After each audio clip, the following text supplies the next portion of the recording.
welcome to the Automovie Podcast, the only podcast on the internet that deals with cars on screens doing stuff. I'm Chris Ratcliffe. With me, as ever, is Marty in Spain. And before we get into the non-existent meat of this episode, this is kind of like a bit of a meat sandwich, but without the meat. It's just like, it's mostly bread today. 2 bits of bread. That's selling ourselves short, I think. Just here are 2 crusty, stale bits of bread you found at the back of the fridge once you'd eaten your way through the Christmas turkey. I think that might be a bit... I don't know, people are just going to switch off. Let's be forward-thinking and upbeat and go, yes, this isn't just a bunch of crap about what we watched while we were on holiday. Except it absolutely is. But really is. According to the show notes, you have a thing today in history. Today in history, yes. Because today marks exactly 120 years since George Méliès's film A Trip to the Moon. An early draft of the film revealed a plot which involved a fantastic season of motor racing ruined by a last-ditch administrative balls-up, but George decided that was far too fanciful and instead had a train drive into the moon's eye. That's today in history. I love it. That's amazing. That is amazing, and I would pay good money to see the original draft brought back to life. Yeah. Anyway, we should probably move on to the news. I've been watching a lot of Top Gear reruns, I should add. That was very, very James May announcing the news. I discovered, I think we mentioned on a previous pod that the iPlayer has all the old Top Gears available. And we were supposed to record this on Saturday night, but my wife was out and my son said, can we watch some Top Gear? Can we watch all the Top Gear? And so instead of Chris and I doing a podcast recording like we promised, I had to text him and say, Ben wants to watch lots of Top Gear. Can we reschedule?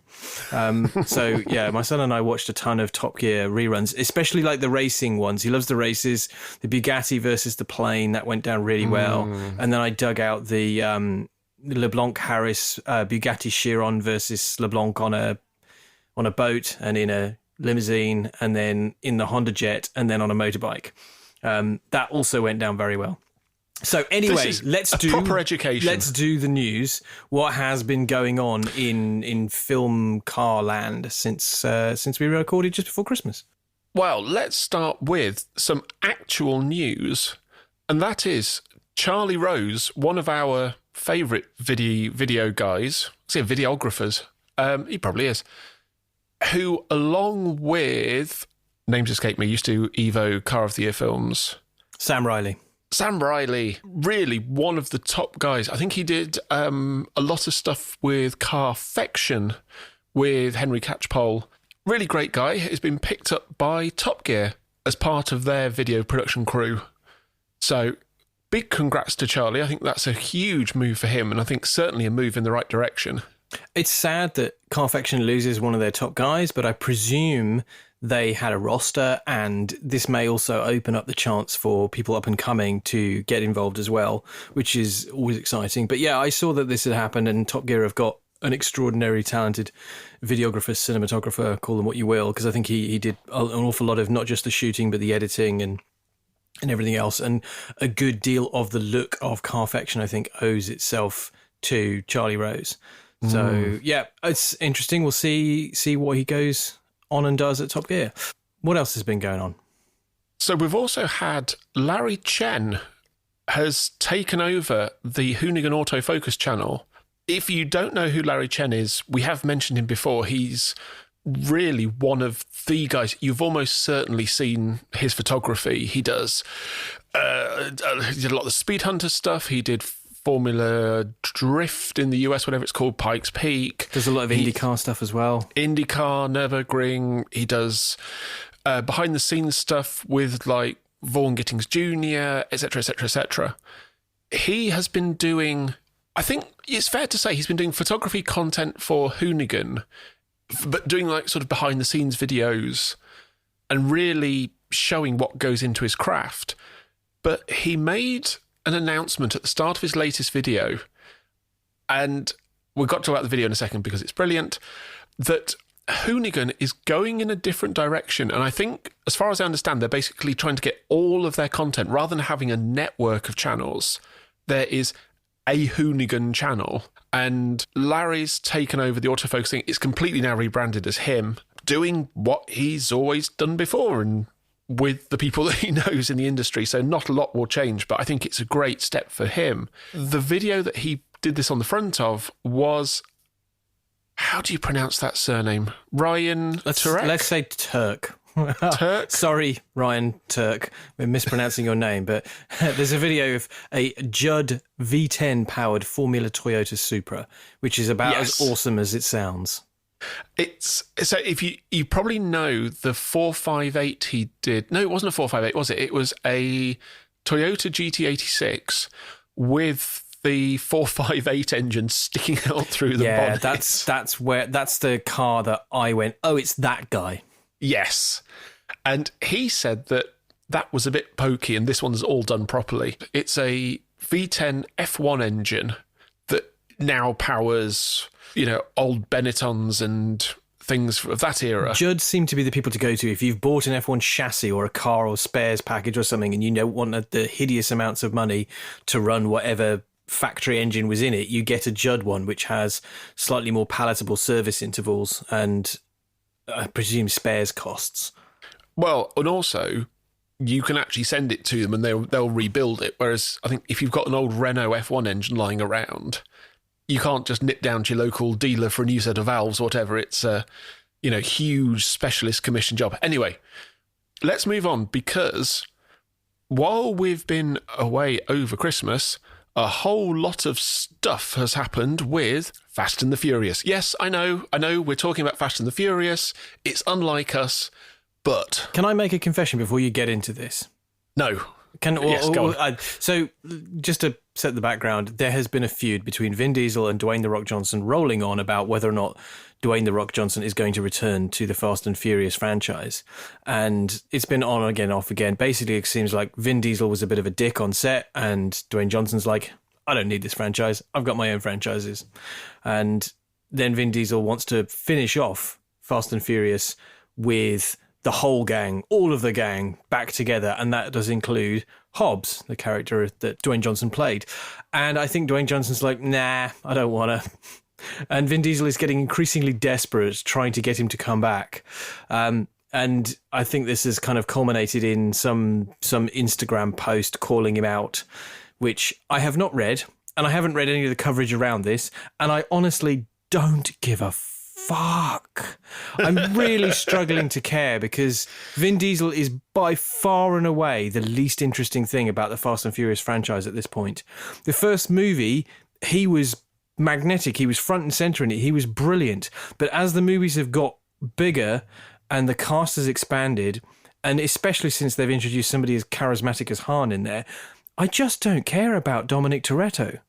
I just don't care. I care about all of the other people. I just don't care about him. And so his whole beef about bringing Hobbs back, I don't really care that Hobbs comes back. Do another movie with the Stath where they're both, I don't know, stealing cars on the moon. Because I'm a staunch defender of the ridiculous Hobbs and Shaw spin-off. And I'd love to see more movies in this universe that are that daft and self-aware, rather than the sort of po-faced, getting very old baked potato looks from Vin Diesel, where he just wanders around the room in a white vest and grumbles the word family. Anyway, do you want to bring us up to speed on what's been going on this? Because I've basically admitted I don't know because I'm bored of it. But if you can summarize it in like a minute before we move on to more interesting things, then please do. We'll put a link to the show notes. There's a good GQ article that goes through all of this in great detail. The thing that just really made me smile, and I'm going to paraphrase this because it's not worth going into in any great detail, was how the two of them are basically being like, oh, you're part of the family and we need you. And then the Rock replies with, I told you in front of my daughter that I wouldn't come back and I shook your hand and now you're calling me out like this and you're bringing your children into it and, that's not what brothers do.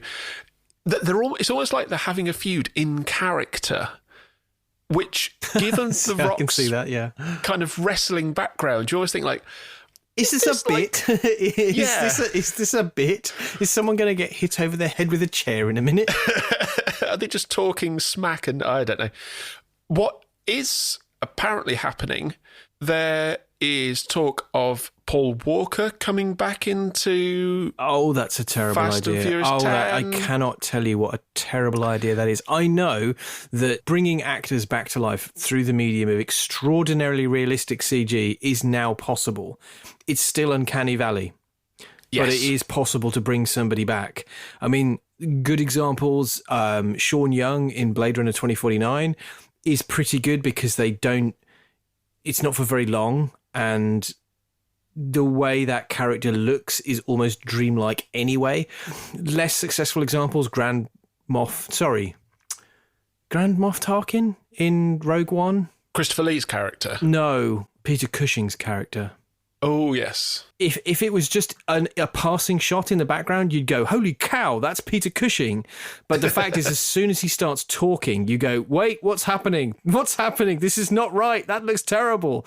Because there's just that uncanny valley where they cannot get facial structure and musculature to look right. Someone can do a great impression of the voice and you can get the look right from many photographs, and you can teach computers to interpolate between those photographs, but you can't get the musculature underneath to make it look correct, and especially not around the mouth. There is just something about it that they can never get the mouth to look right when it's saying words. It's like watching cutscenes in a computer game. The graphics are brilliant and the skin textures are fantastic and all of the hair is done in individual animated strands. But the moment the computer game characters start talking, the illusion just breaks. And that is where I feel this could go wrong if they bring back Paul Walker, and they just shouldn't. They wrote him out brilliantly. They did the very best they could in Fast 7, and they should just leave it alone. But then I'm starting to feel like that about the entire franchise, to be honest. Fast and Furious 9? I forget now, was just such a gaping, sucking hole of nothingness that it's kind of decanted all of my interest in the franchise into it. And now I just kind of want a Han spin-off and a Hobbs and Shaw spin-off, and the rest of them can just go and live in that house on the side of a hill in the, the LA mountains, and have barbecue for the rest of eternity. There was an interesting... I get suckered into way too many of those clickbait things that pop up on Facebook. And when it starts going through the people that they want to bring back, so according to this completely unknown source, they want to bring back Neela from Tokyo Drift and Lucas Black. And I get the feeling that there is a real push to bring everybody back for Fast 10, but if I remember rightly, Justin Lin has been signed up for Fast and Furious 10 and 11. 2 films, yeah. I believe they're going to shoot them back to back in the way that they always do. They claim they wanted to do 2 more films. Now, the thing that interests me is that the box office has changed quite significantly since the start of the pandemic, where I think I can really only name 4 or 5 movies that have made decent money back. Like big action movies. I'm not talking about other movies, but effectively, you're looking at whatever it is that Marvel has put out into the cinema, and that's it. And I'm not sure that Fast and the Furious is going to be as successful in the future as it has been in the past, unless they can bring the budget down. Which, given Justin Lin's desire to make each one bigger than the last... Well, that's the thing. Where do you go now? You have actually been to outer space, so really it is the moon. There's just a bunch of crypto bros on Reddit going, to the moon! In cars. That's it. I've made your film for you, Justin Lin. I want the Kevin Smith Fast and the Furious. I want them all sitting around in a garage somewhere. I'm sorry, a what? Talking. Garage? Yes, thank you. Just talking and sharing obscene stories, and then like some action happens off camera. But this is the thing that everyone wanted from the Avengers, when they all watched Avengers Age of Ultron, where Joss Whedon has the Avengers having a party and then sitting around kind of half drunk trying to lift Thor's hammer and shooting the shit, and everyone went, yeah, let's have a 3-hour film of that, please. And they're not wrong. I would totally watch the shit out of that. But that's because the Avengers are interesting characters, whereas most of the Fast crew are not interesting characters. True. Han is interesting because he's got a great backstory and the guy just plays him as the coolest dude in the universe. Tej has got a cool backstory. I'd love to see a movie about Tej, or just generally Tej hanging out mocking everybody else. If they become self-aware like they did in Fast 9, I think that could be a fantastic... Yes, that's true. A Christopher Nolan Fast and Furious film where they realise... No, not Christopher Nolan. The guy who wrote Being John Malkovich and that film with Nick Cage where it's the writer... Charlie Kaufman? Yeah, it's Charlie Kaufman. Who wrote the film about a writer writing a film. Adaptation, that's the one. Anyway, one last quick Fast and Furious thing. There's been a bit of a fuss about a Fast and Furious RX-7 that came up for auction. There was a lot of coverage about this. People like Road and Track, I think, covered it. Several other big online outlets. Dominic Toretto's RX-7 from Fast and the Furious. Except it wasn't. Now, do you know the name George Barris? Maybe vaguely rings a bell. I'm going to say no. So George Barris, good answer. Most famously, he designed, built, crafted the Adam West Batmobile. I think he did the car from the Pink Panther that was in the opening credits, the bubble car. Which is basically the Batmobile painted pink, yes. Pretty much, and a bubble roof on it. All that sort of stuff, those are George Barris cars. He's created, or his shop has created 5 Dominic Toretto RX-7s. The original movie borrowed an RX-7 from an owner and created 2 replicas, because that's what you do with films. The auction, and again, we'll put the listing in the show notes, includes a letter of authenticity, which is incredibly weirdly worded, which basically says, Vin Diesel drove an RX-7 in the Fast and Furious movie. This is also an RX-7. It says, George Barris has created a limited edition run of 5 RX-7s. And it's like, right, so what you're not saying there is that this has nothing whatsoever to do with the movie, but you're insinuating it does. It actually sold a couple of days ago for $75,000, which, given the Paul Walker Supras go for what, 500, is probably about right. But frankly, is that about right for an RX-7, given the slightly crazy car market in the States, especially at the moment? Given that it was created by somebody with a name and a pedigree, it's not as... Yeah, if it had gone for 250 grand, something would have been horribly wrong. So I think it's probably about found its level. But I think it has shown up quite how, I don't want to say clickbaity, but I'm going to say clickbaity. Some online outlets have been when presented with these things. And be careful. Don't just read the articles and read the headlines. Actually look at some of this stuff, because there aren't a lot of these cars. The first Fast and the Furious, they were repainting cars for another couple of films. Yeah, there's a funny market for these movie cars now, which I find incredible, because they're all just hunks of junk.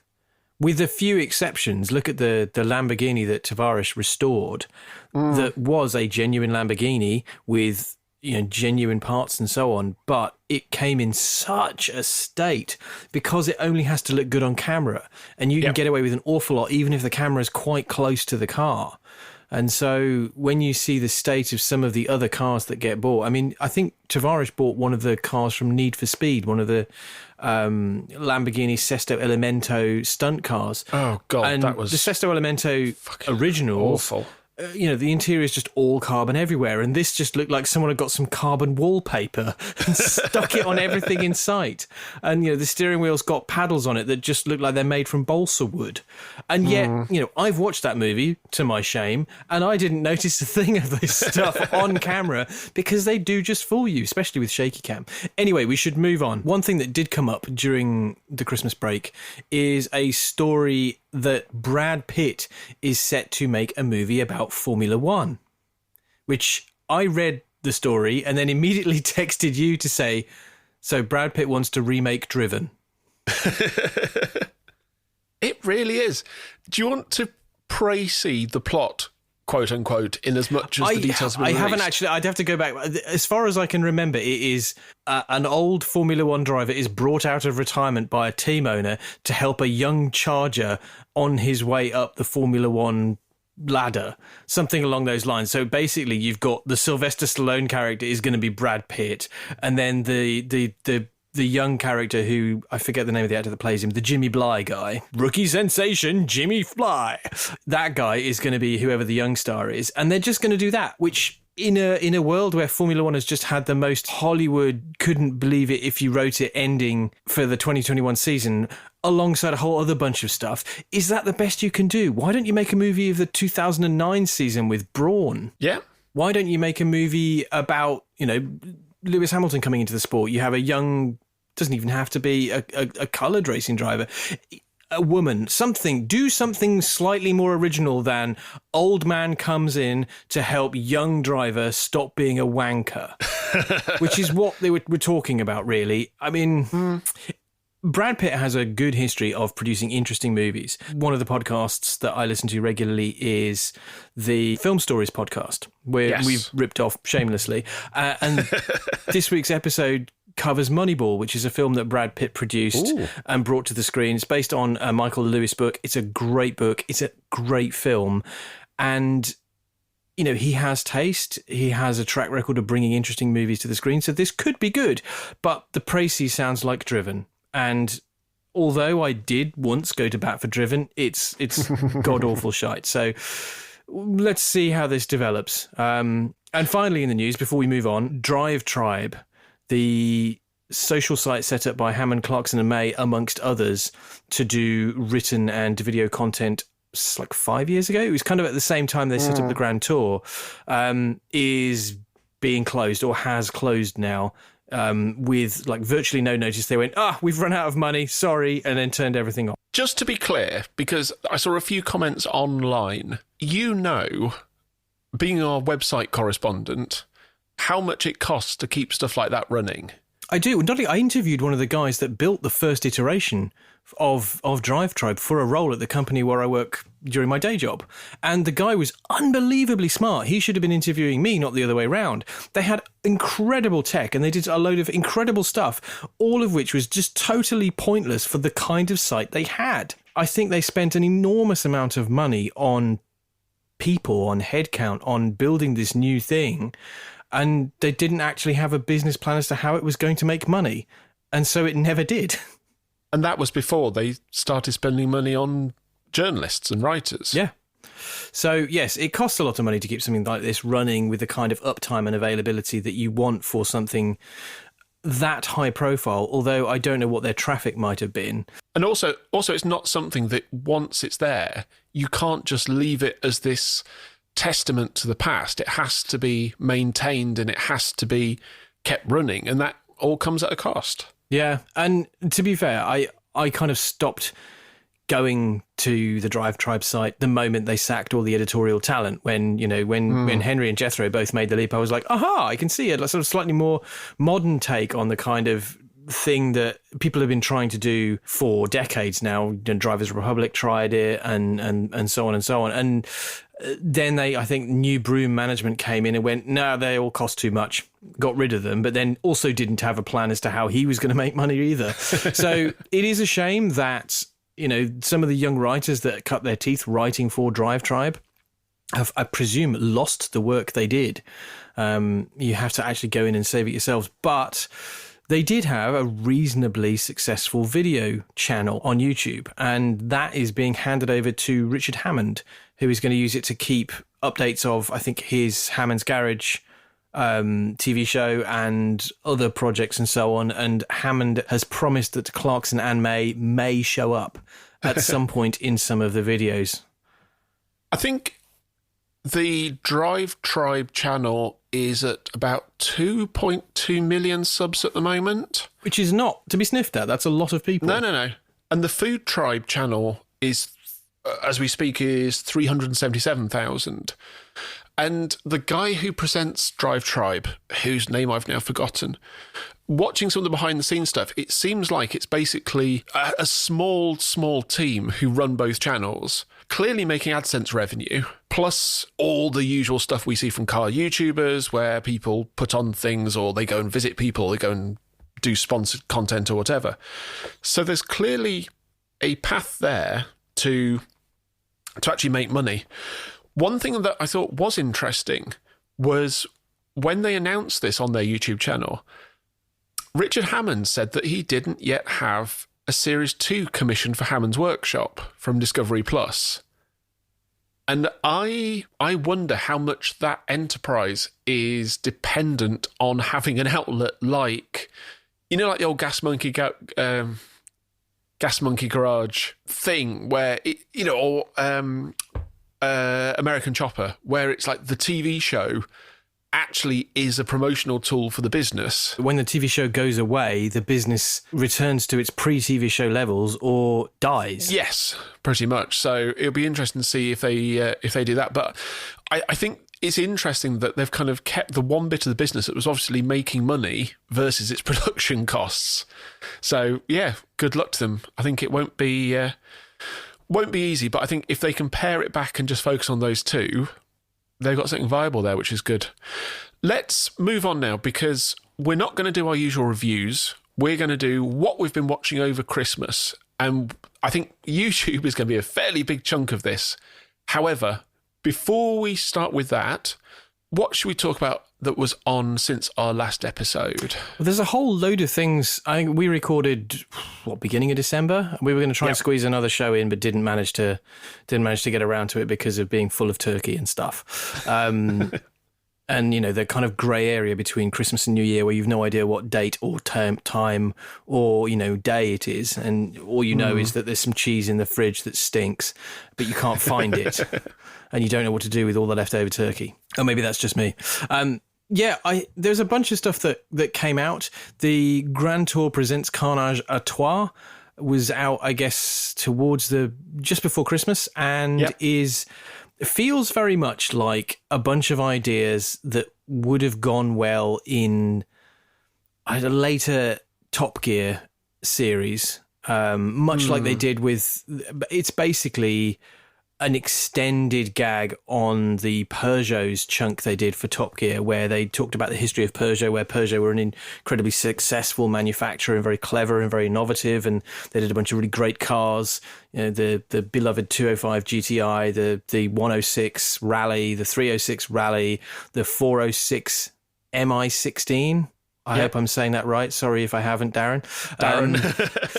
You know, they did a bunch of absolutely amazing cars and they won a ton of stuff at the rally, and then it all kind of fell apart when they did like rubbish like the 208 and the 1007, and everyone just kind of went, Peugeots are really dull and crap, and stopped buying them, and the company kind of had a few problems there. And this whole episode is based around the fact that French do things differently when it comes to cars. And there's a lot of mocking and sort of very slightly on the edge of meanness about the French, but then they bring it back by highlighting some of the best stuff that France has produced in terms of cars. It's a bit of a shame to say that almost all of it is in the quite significant past for France. True. It reminds me a bit of the Jaguar film they did for Grand Tour. Yes. Where it's that thing where what they do, and I think they do it brilliantly, particularly the three of them, and I think this is notable for having Richard Porter back as a script editor, maybe because it's like, who do we know that knows a lot about old French relics? They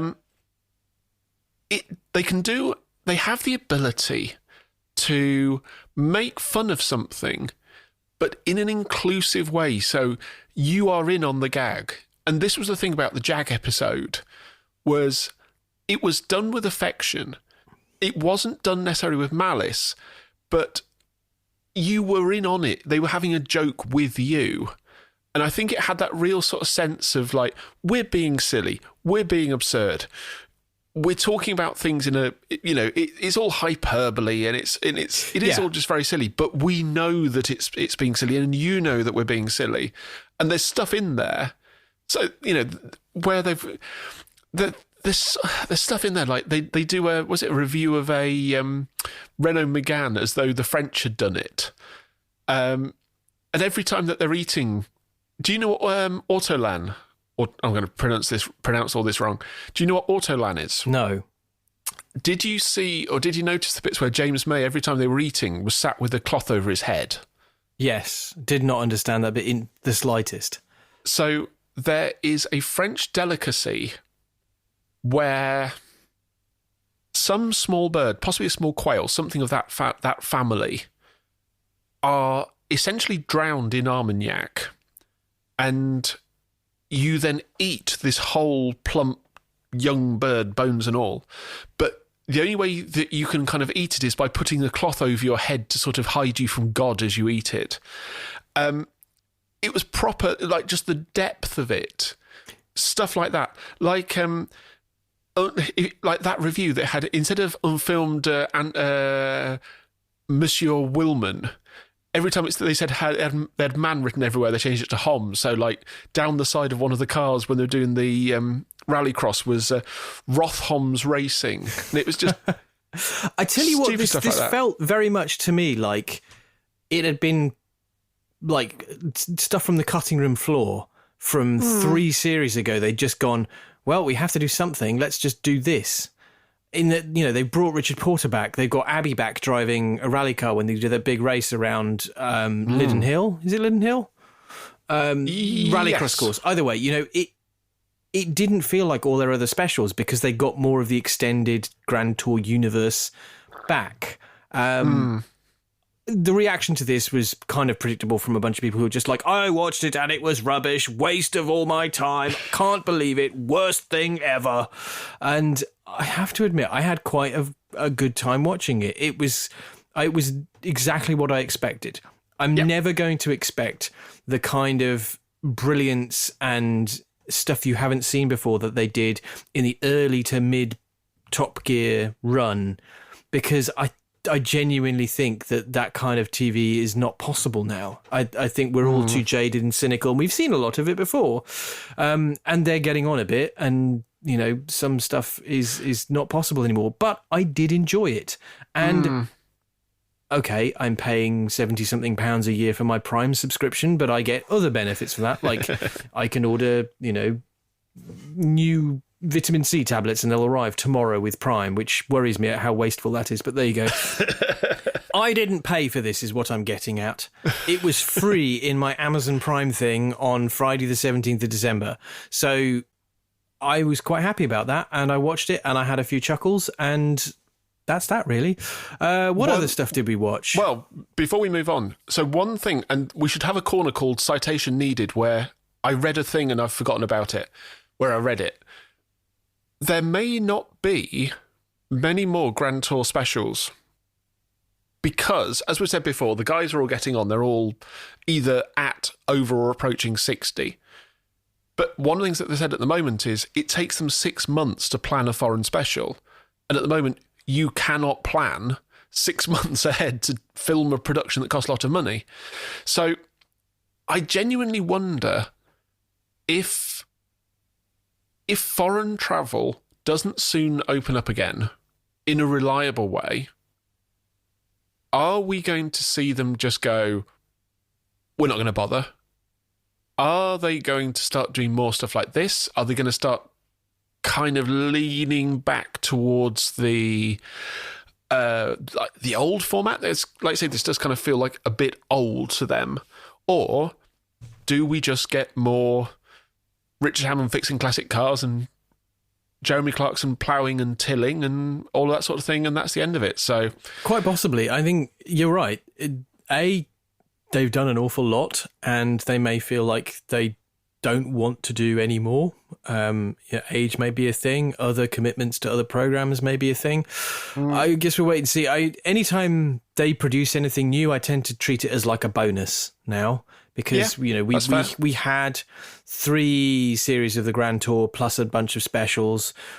A good 40 to 50% of those Grand Tour episodes were pretty good. There were some that were really good, and similarly with the specials, I think they're probably at a 50%-ish batting rate.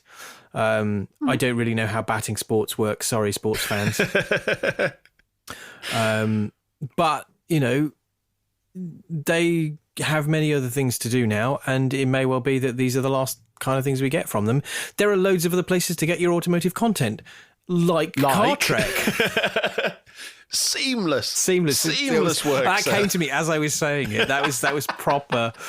Anyway, yeah, Car Trek Series 6 was on just before Christmas and was a good lot of fun, doing something they hadn't really done, another kind of road trippy thing with, again, reusing some of their own cars for some of the challenges. But by far and away, the most fun bit was when they all had to buy 4x4s and then take them on a trail where it started snowing to a ridiculous degree. And genuinely scary. Some cars were not prepared for that in any way, and some cars were a bit more prepared for that. But I again, it worked really well as the three of them work well off of one another. They were, I forget what the challenge was. It was something like 3-car garage for 30 grand or 50 grand or something like that. 30 grand, 30 grand, 3-car garage. And for once, Ed Bolian didn't cheat and the other two did cheat blatantly, which kind of throws the whole concept, it makes it seem a bit ridiculous if you can just cheat or small print your way out of it. Somehow when people who are not named Ed Bolian do it, it's less fun. But I had a good time with it regardless. And it did send me to the classifieds going, I quite fancy a Porsche Cayenne. There was one thing that frustrated me. I enjoyed it. I think we're already at a point now with those where you know what you're going to get. You know it's going to be good. Like you say, it's going to be sparking, it's going to be fun. One of the tasks that they had to do was a long-distance drive between somewhere and somewhere else. And Tyler had a Tesla Model S, which could do like 46 miles between charges or something like that. And he bottled it. He just went, oh, this is too difficult. I'll just stick it on a trailer and drive. And I think, actually, no. You've made your bed. You lie in it. It's a tricky thing to do. You're going to suffer. You have to commit to the bit. And unfortunately, that means you need a bigger production. You need 2 crews to cover both things happening. They don't have that. There comes a point, I think, where we have a limited window to shoot this in of a week or so. We've got 3 guys with cameras and a drone operator and 1 car to film out of the back of.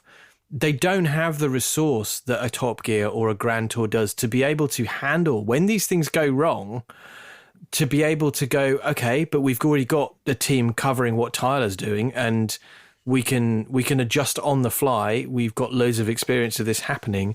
I genuinely think that they have to prioritize getting all the footage that they need in the small amount of time they have, and so inevitably these cheats are going to happen. But I hear what you're saying. You do kind of want to see him have to take the pain of it, even if it's only a short period of editing the thing that might have taken him 24 hours to get there. You do want to see him actually having to go through the pain, because that's funny. Yes, that's the thing is, and I'm not sure that they've quite realized that one of the things about Top Gear that maybe people didn't realize is that when things go wrong, it's funnier.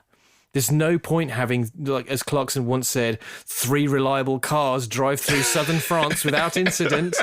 That's not funny. What is funny is cars where bits fall off, where things go wrong the moment you leave the motorway services.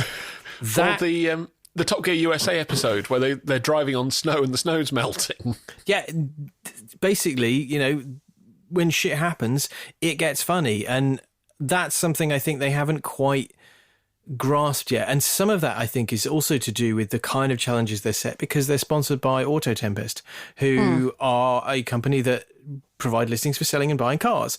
And generally speaking, the budgets are high enough that you don't end up with crap. Whereas Top Gear very quickly realised that you give people less money than they actually want to buy a car, like 150 quid.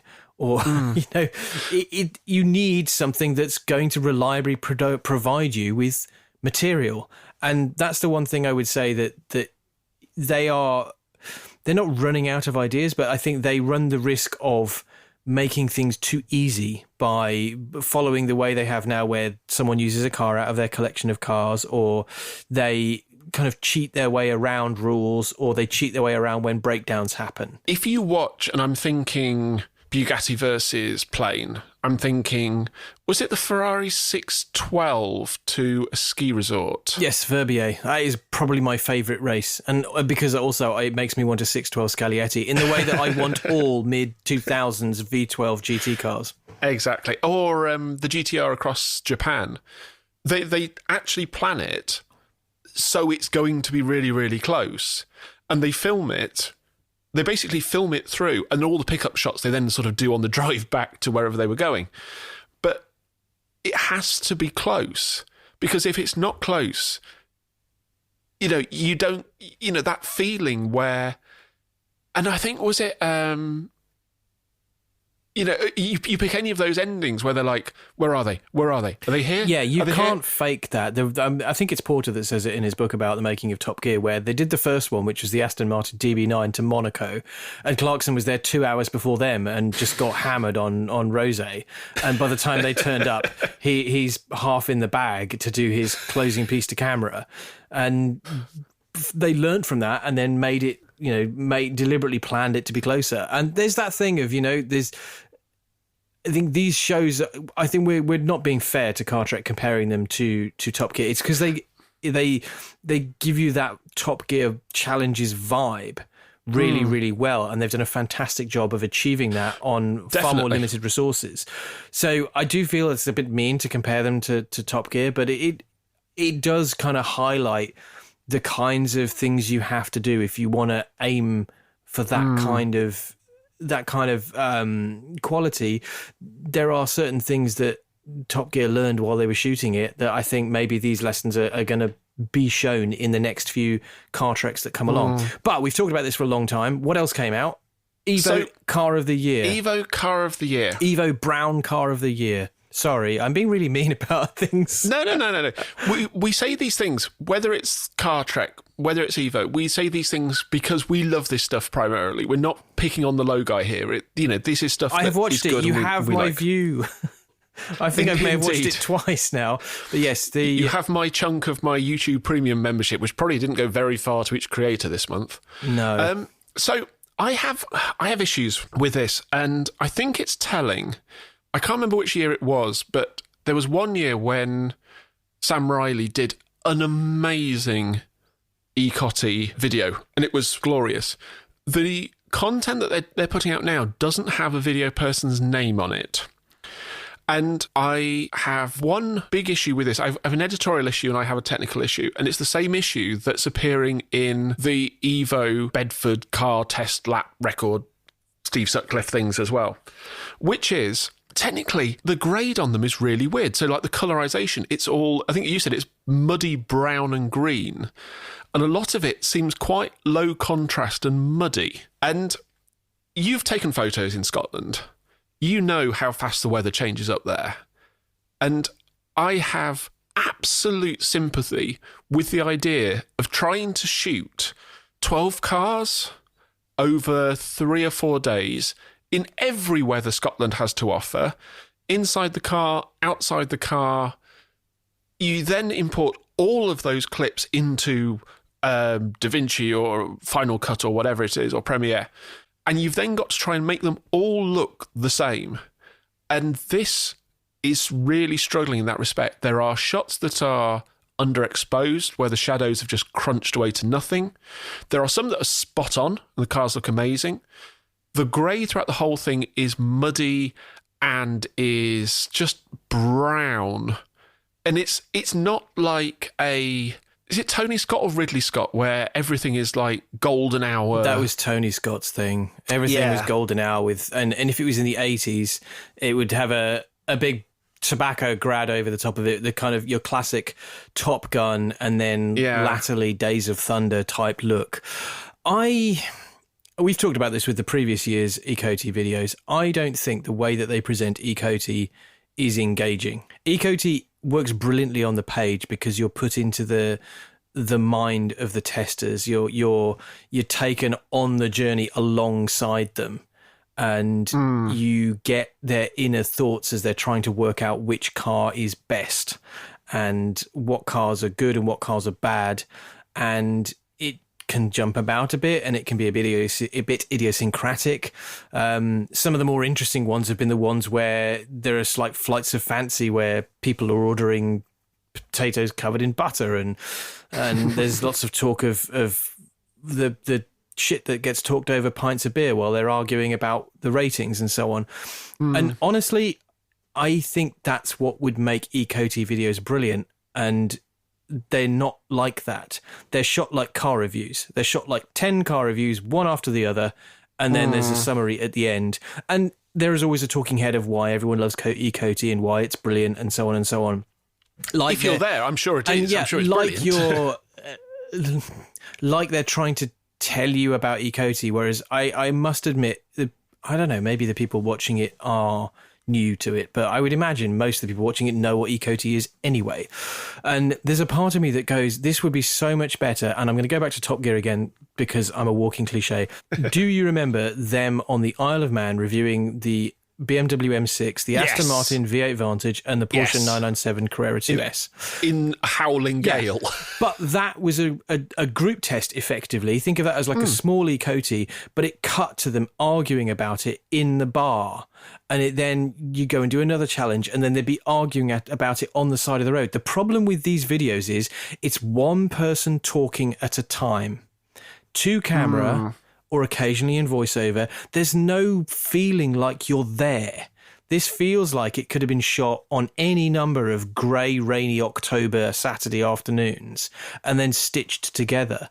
What it needs, for me at least, is to be filmed where you're a fly on the wall during this process, that they're not aware of the camera in the same way.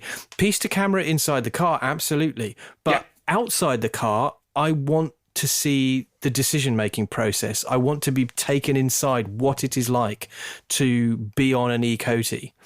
I could, of course, just ask my friend Richard Tipper, who has been on one or two of these things. He never mentions it, though, so... I also have a bit of an issue. I think you're absolutely right. I think some lead presenter, I think somebody... Because one of the things with the written one, which I think is what the video side of it needs... I'm trying to remember who wrote it now. It may have been Catchpole, but I'm sure they've all done it at some point, where somebody in the group gets told, right, you're the one writing this.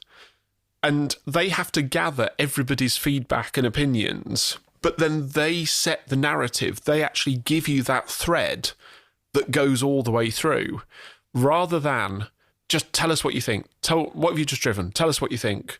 Do it a piece into camera. Right, now in the edit, we'll try and find that narrative in the piece. I know exactly why it's not done like this, because the time taken and the effort taken to do this does not provide the requisite reward for that time and money and effort investment. Unfortunately, it's not worth it. That's why we don't get lots of video features on Evo's channel, for better or for worse. And I love Evo Magazine, and there's a whole bunch of people I know who are just like, nah, I don't subscribe anymore. Nah, it's all boring. I don't care about it so much now. And I understand that, but I love it. And the people that make it love it too. And I will always be a subscriber for as long as there are petrol-powered cars between its pages, because I consider these people almost friends in some respects, because I've read their work for so long and spoken to them at track days and so on. But for whatever reason, video has not been able to pay for itself as part of the Evo offering. And the same has to be said is going to be true for eCotY. I think eCotY is done because they can get something out there, and maybe doing it cheaply brings back just enough rewards that they break even. But I think when they've put the extra mile in, when they've got Sam Riley to do a gorgeous job, it hasn't brought in a massive uptick in views that's ticked it over to like 2 million views or whatever, and made that effort worthwhile in terms of revenue or in terms of increased exposure. It's just not worth it, and so they don't do it. Anyway, we have talked an shall we awful move lot about on? this. Let's move on. So those are the kind of the key things that I watched that I knew were coming out around Christmas time. But there's a whole bunch of other things. I wrote down in the show notes the Great F1 World Championship Heist. I can't remember when the last race of the F1 season was now, but in terms of date, I don't think anybody's mentioned it since. Was it after we recorded? It might well have been. There was a race. I was following along with all of those things, with kind of watching through my fingers as I wondered whether or not it would be possible for a revitalised Mercedes and Lewis Hamilton to take the championship, and it was possible right up until the point where it wasn't possible. I enjoyed watching it up until the point where things all went sideways, and then I'm pretty sure I just turned the TV off. I haven't watched any of the punditry afterwards or anything like that. I have read a bunch of the articles, but yes, I watched some of the F1. I have gone back through the F1 TV archives after visiting the Silverstone Interactive Museum this week and watched a bunch of Silverstone races from the past, which are quite enjoyable. I want to mention a couple of things, just as this kind of housekeeping almost. I watched the intro to a movie called Infinite, which is on Amazon Prime, which a friend of the podcast, Jack Wood, told me about while we were up in Scotland months ago now. He said, you should watch this. Just watch the start because the rest of the movie's shite. But just watch the intro because there's a great car chase in it. And he's right. There is a great car chase at the start of this movie featuring an indestructible Ferrari Testarossa being taken on a car chase through Mexico City, where I'm not even sure if it's actually Mexico City, but there is a red Testarossa being driven in an exuberant manner. And unfortunately, my disbelief was unsuspended when they jump it over some bridge thing and it lands from about 4 feet and doesn't just smash into 1,000 pieces, but instead carries on its way. You know why it's indestructible, don't you? Why is that? Because it's driving through somewhere hot and dry. If it was somewhere that had road salt, it wouldn't have made the end of the sequence. It would have dissolved into nothing. But it's nice to see an old vintage Ferrari being used in a car chase. It's even got, it's at night, so the pop-up headlamps are up, which makes it like twice as cool as any other car chase. Very But cool. yes, it's quite fun. There's some kind of storyline about people who can see the future or something. I didn't really grasp that thing. I was too busy looking at the cars. One of the other people involved in that scene is driving an old Aston V8 Vantage, much like Bond's one in No Time to Die, actually. But that ends up being blown up, and so does the Testarossa, actually. But the car chase at the start is good fun for a car chase. I may try and watch the rest of the movie. Now, this has the look of a movie that is so bad it's good and funny. In terms of the premise of it, all of the actors look dreadful and extremely wooden and unfunny. But it's directed by Anton Fuqua, who's the guy that brought us Training Day, amongst other things, which is an absolutely outstanding movie. I think he may also have been responsible for one of the two White House Has Been Taken movies, possibly the first one. Anyway, I just wanted to get that out because I've been promising Jack I would review it on the pod. I just kept forgetting. So I did finally get around to watching the intro to that. And then when the Testarossa blew up, I turned it off. So I may go back because it looked like absolute schlocky rubbish. But sometimes that is all that you need. There's a bunch of other stuff here. I know you've got a whole load of stuff to go through. Yeah. Have you noticed? Well, let's start off because one thing that if you watch any amount of YouTube, you will notice that a lot of YouTubers do things like the 12 Days of Christmas series and all this sort of thing. And I noticed Tavares in particular, he was doing that awful Lamborghini Siesto Elemento thing that you mentioned. He did an awful lot of videos running up to Christmas, which was unusual because he's kind of slowed down in his output because I think everything takes longer with the kind of projects he's taking on.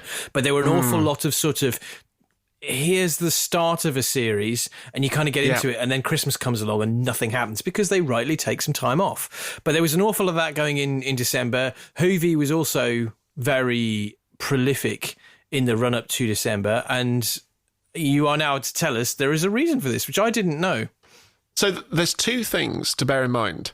Ed Bolian did a great video about YouTube sponsor deals, and he talks about the sponsor spots that they run through VinWiki. So what you get as a sponsor for a month, they've released, although without the numbers, they've released a template for their sponsor deck, which I think is quite cool of them.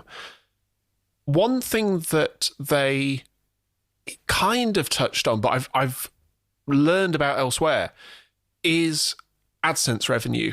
So for those of you who don't know, those adverts that you see before a video, during a video, if you're not a YouTube Prime customer, those are inserted by Google, and they are done like AdSense for Google search results. So they are done on an auction basis.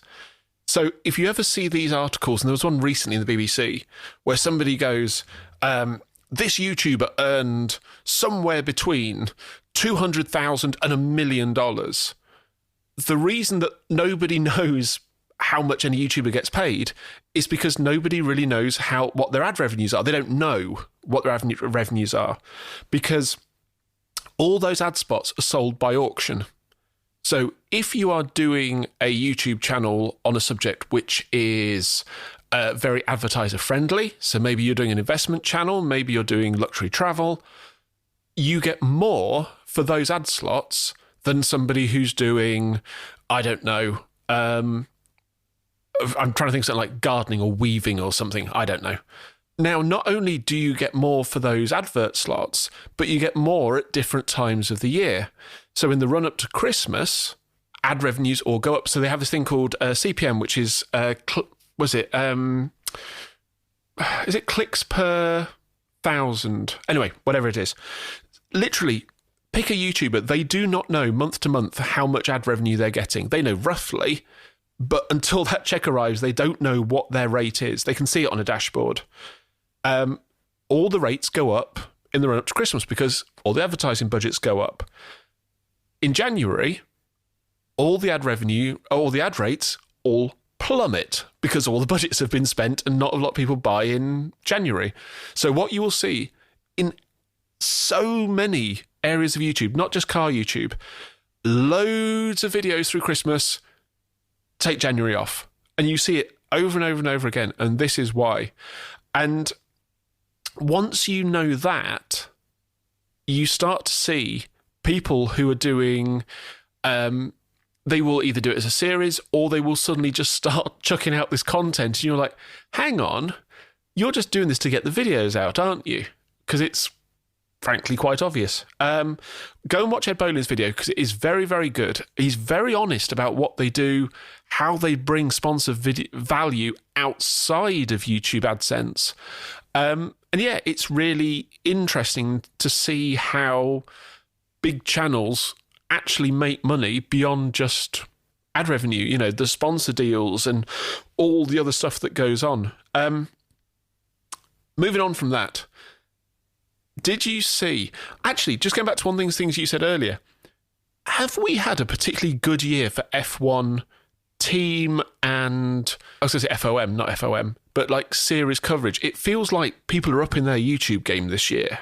I think we have. I've noticed, I mean, part of it is just, you know, the incredible attention that the sport's had for having a close championship battle between two rivals from different teams, both of whom are at the top of their game, both of whom are considered to be the best drivers on the grid by a country mile, and both of whom have got a bit argy-bargy with one another. It's got a bit acrimonious. There is so much mileage in doing videos about that. And yeah, everyone's probably taken it to extremes, which is why I've kind of switched off a bit from that. But I think a lot of the teams are getting better. Although that said, I only follow a few F1 teams on YouTube, but I've always said I enjoyed the Mercedes debrief videos that they release because they're always very honest about that.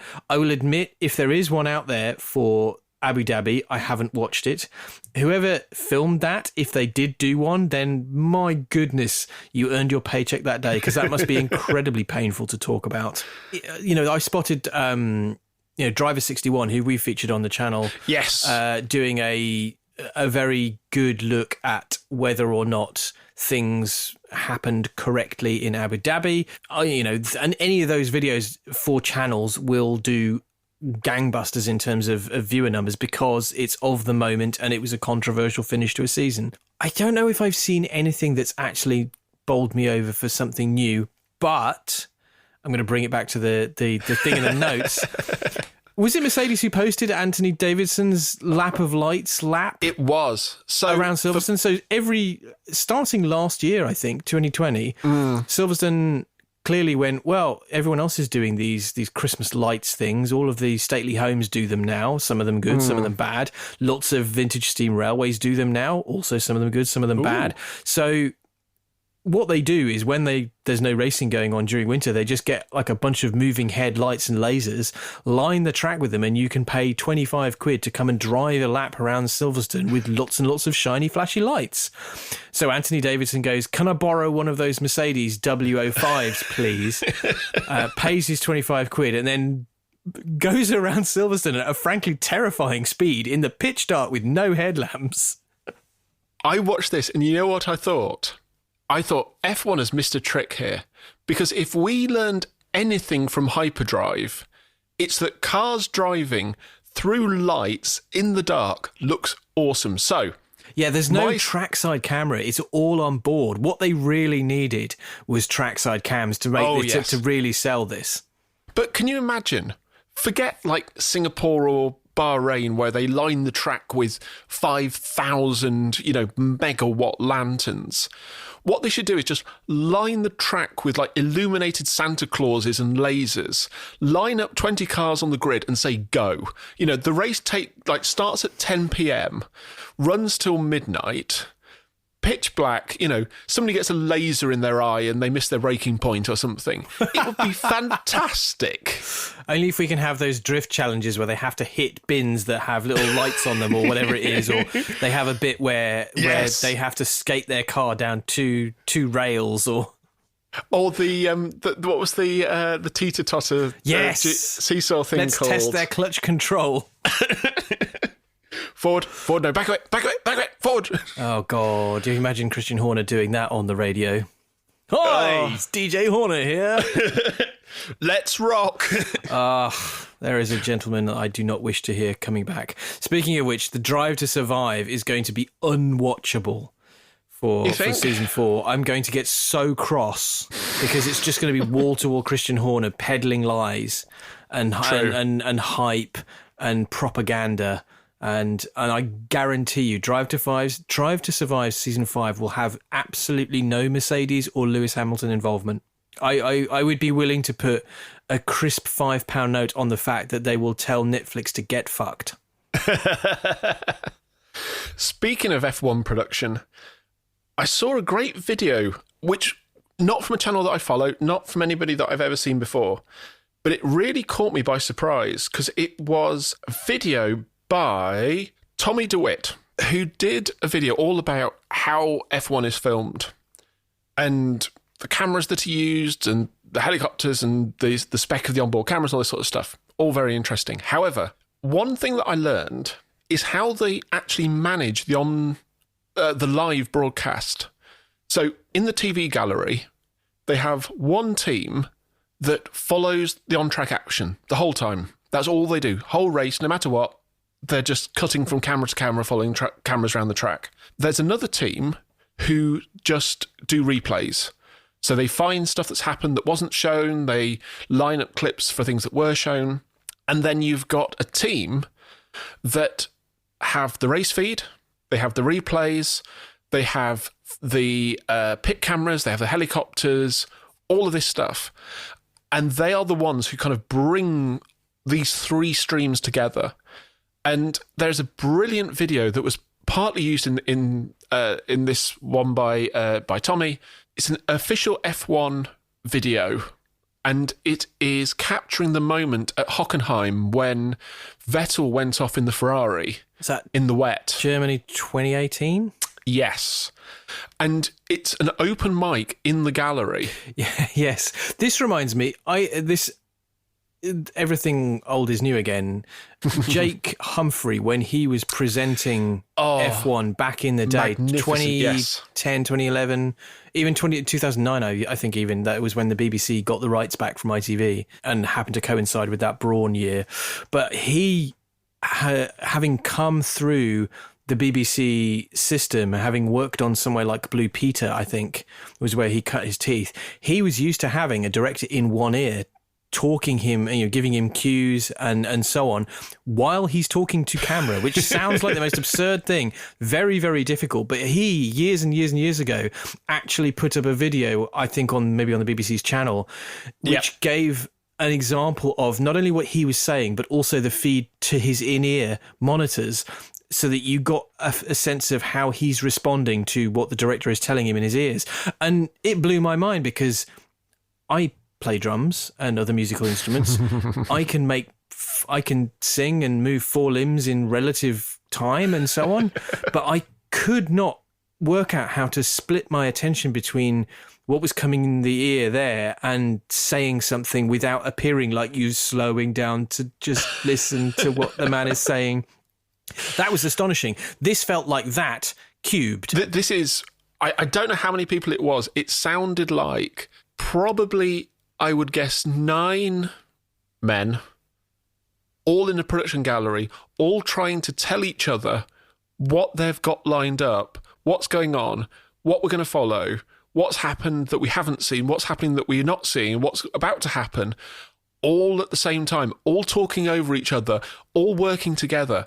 And it's astonishing. It is absolutely astonishing to hear what goes into the pictures that you see, because we have it astonishingly good now with the TV coverage we have, especially if you go and watch something like IndyCar, which is competent but nowhere near the comprehensive coverage we get with F1, which might be one of the most comprehensively covered sports in the world in terms of the quality and the number of cameras and the tools that we have to present a race to people. Watch an F1 race, a classic F1 race from like 20 years ago, which you think, early 2000s, how different was that?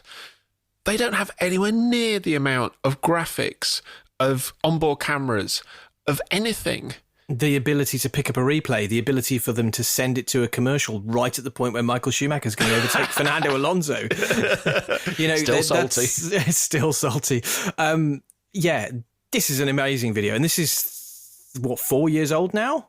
Yeah, we're in 2022. The coverage is by and large getting better year on year, and so it blows my mind. Plus, again, I'm going to shill for F1 TV. They're not paying me. I just think it's brilliant.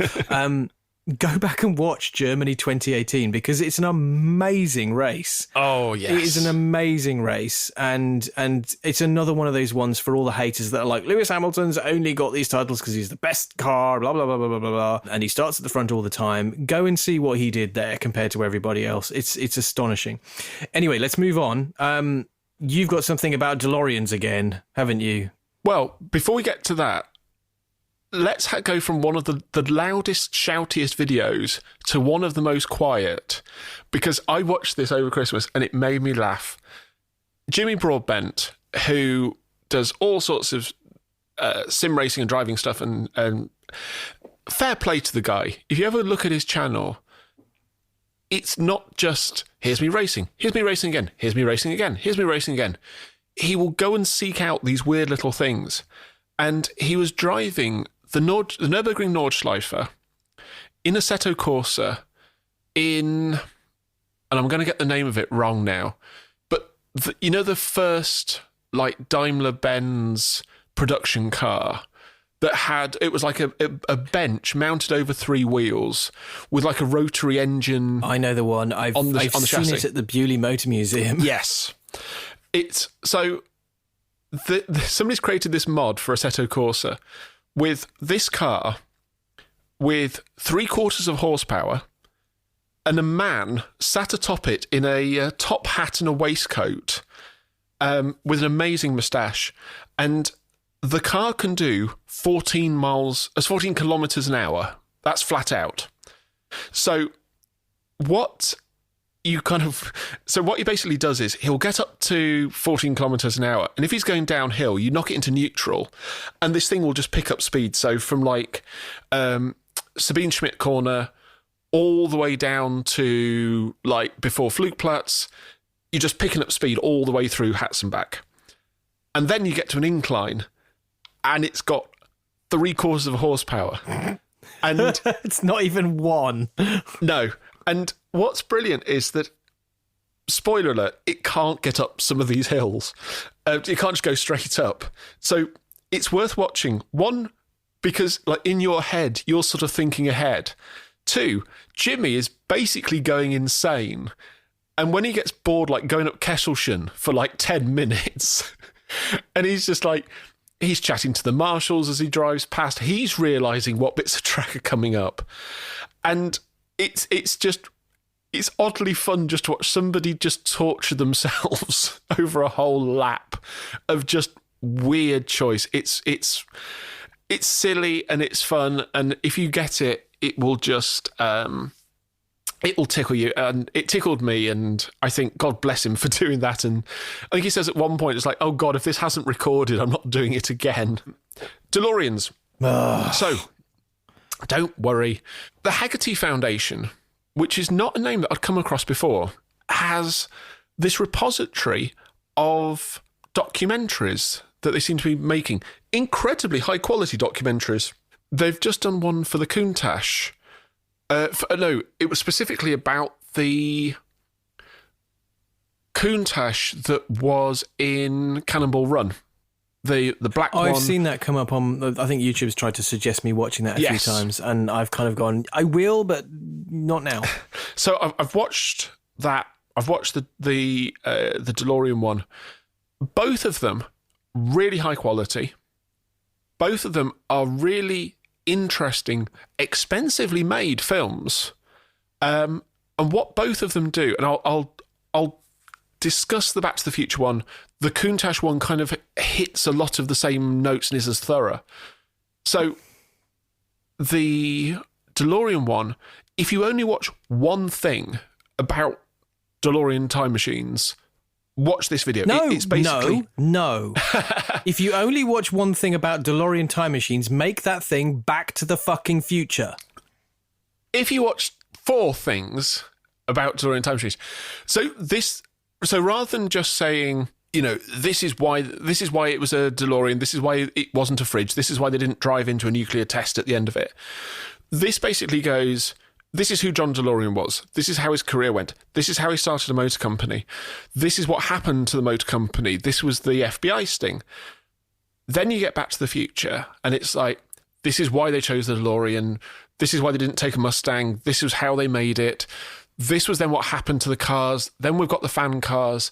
Then we've got the restoration of the hero car. And you've got, in an hour, you've got everything from John DeLorean at Chrysler, I think he was, through to now. One thing I will shout out as well, Bob Gale said, in this, they like people who make replica cars. If people want to carry on the legacy, we will support you. We're not going to sue anybody. We're not going to go after everybody. We want more people to build DeLoreans. Which is in stark contrast to the lady who's like, no, you can't build a little Mustang because they're all mine. Exactly. And the Countach one is a brilliantly similar film in as much as it starts off with, you know, here's where the Countach came from. Italy. The Cannonball Run. But, you know, Sorry. A thingy Lamborghini, you know, this was the predecessor. This is when it was launched, and then you've got Cannonball Run, and you've got the movie, and you've got the Hawaiian Tropic guy who owned it, who, like, actually where he came from as well. So they are really comprehensively, really well made, expensively made documentaries.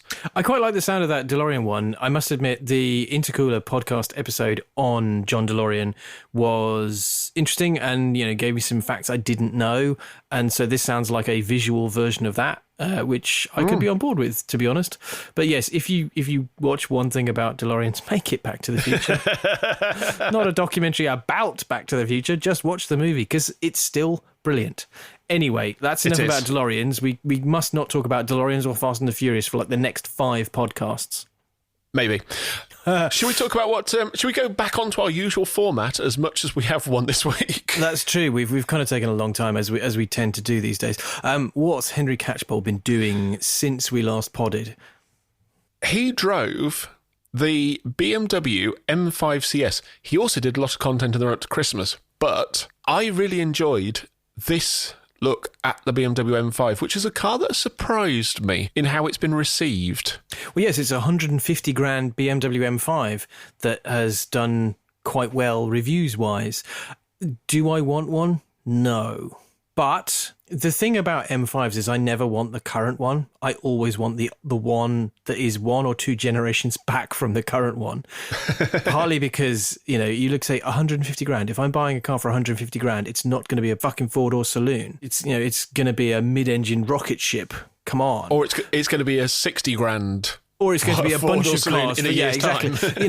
That's the thing. I find it hard to get excited about brand new M5s and the ilk, because brand new, they are at premium prices. But this one does seem to have done rather well. And Henry's piece on it is really, really good. It's a great look at why this has been reviewed so well, why it's such a good car. And all road-based as well. It's not just a track smoke fest. Yes, well, and that helps, because realistically speaking, there are very few people who take their M5s on the track. By and large, they are road cars for travelling between point A and point B in fast, quiet comfort. That's always been the appeal of the M5. It's the walk softly and carry a big stick car. But yes, it's a good video. You should check it out if you haven't seen it already. I think it might be the best of the M5 CS reviews. Let's do YouTube Pick of the Week, show and a channel. We better whiz through these because we're running out of time. My pick is one that was highlighted somewhere. Where I don't know, can't remember where I saw it highlighted. Tangent Vector, JF Mutual's video company, did a piece about Joseph Newgarden at the Nashville Music City Grand Prix IndyCar thingy. And he is local resident. He's like the local hero. And they followed him through the weekend and all the things that he does on the track and off the track. Spoiler alert, it does not go well towards the end. Well, no. I have to say, I really enjoyed it. I thought it was a really, really good piece of documentary filmmaking. I thought that they focus on the person. Somebody compared it to Drive to Survive, and I think it's better than Drive to Survive because it feels like a proper fly on the wall. It feels like that proper sense of people just doing their thing and having chats and all of this nice stuff, and it's all just a bit nice. I haven't seen this. I do. It's kind of I think it's on my YouTube watch list of things I need to get to. I didn't watch all the IndyCar races last year, but I did watch all of this Music City Grand Prix because it was one of the most hyped events, and I did enjoy most of it, although I thought the circuit had its issues. Oh, God, yes. It was a good event for IndyCar, so this is definitely going to be worth a watch. What's your channel? So my channel is the slightly awkwardly named Bilk. Or because I love cars. Oh, okay. I thought you were going to go down something like MILF then for a minute. I went on the internet this week and I found this.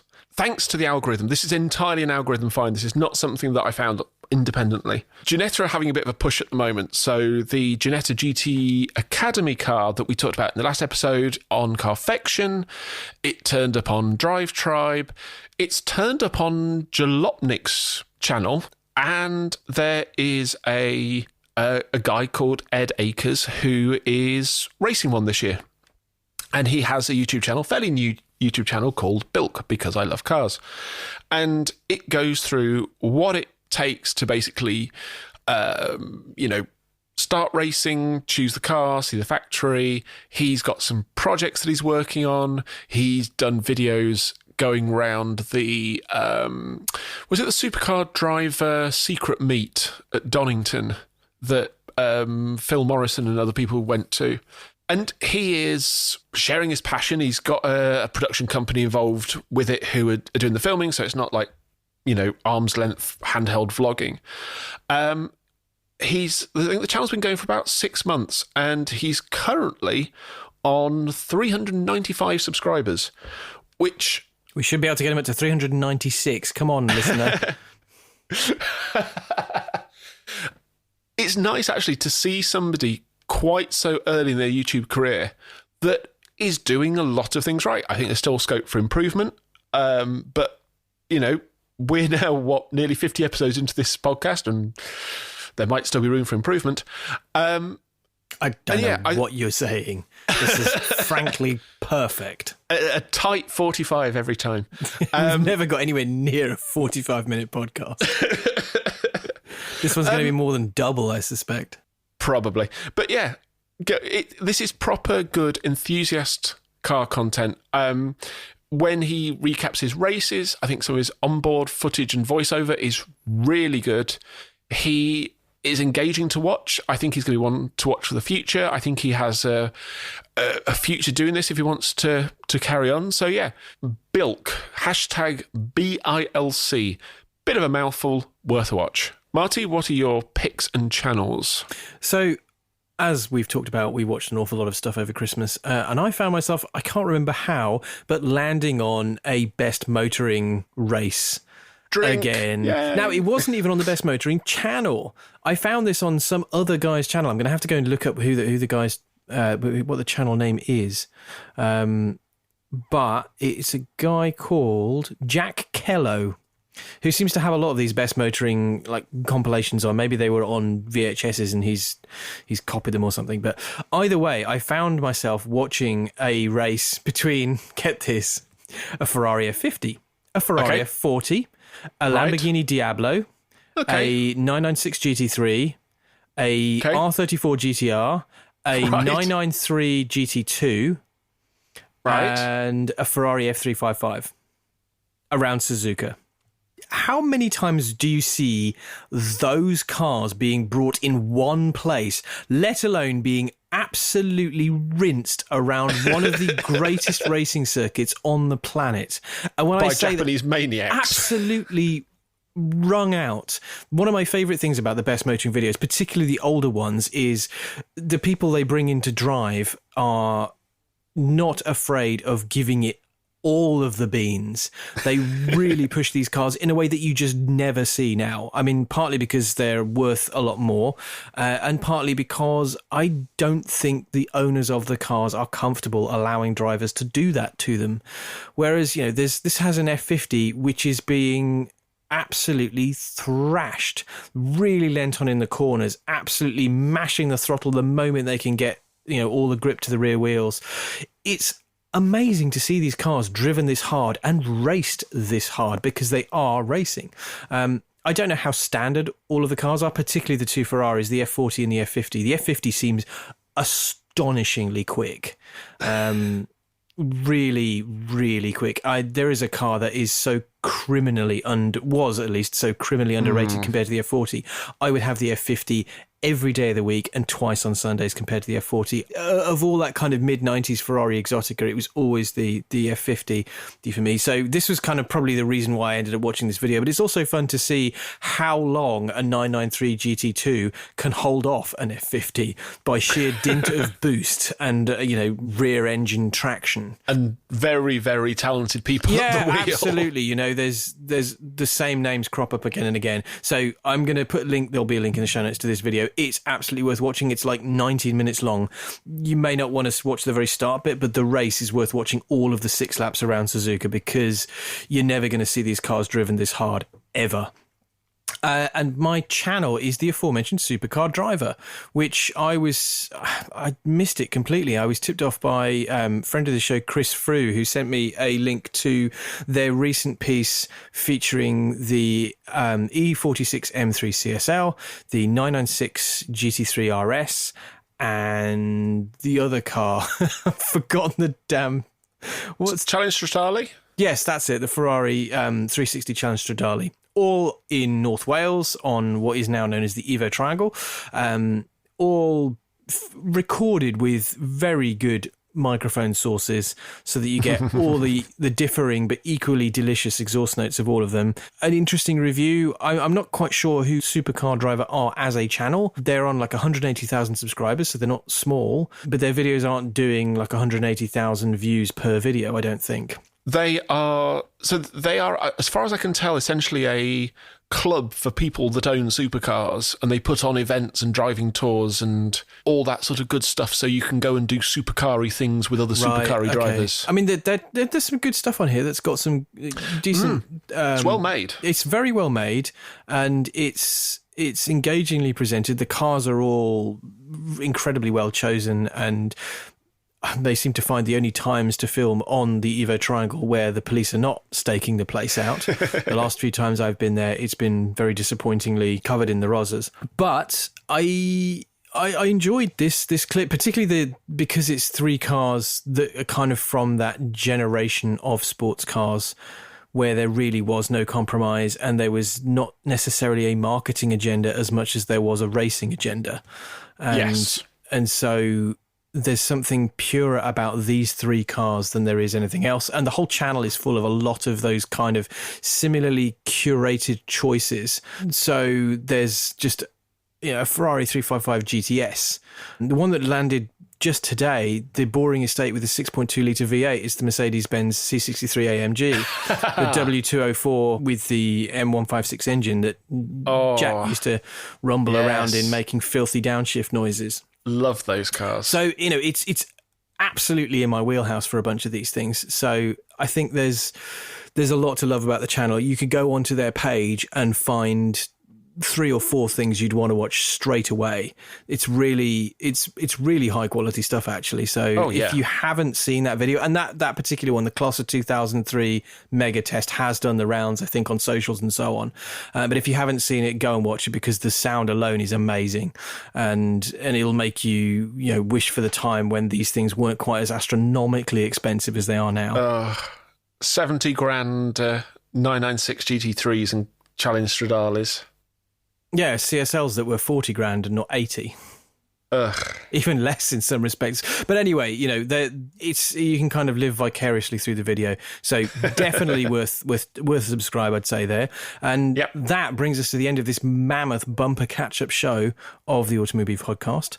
If you have enjoyed listening to the last 48 episodes of this here podcast, or even this just one, please do tell your friends.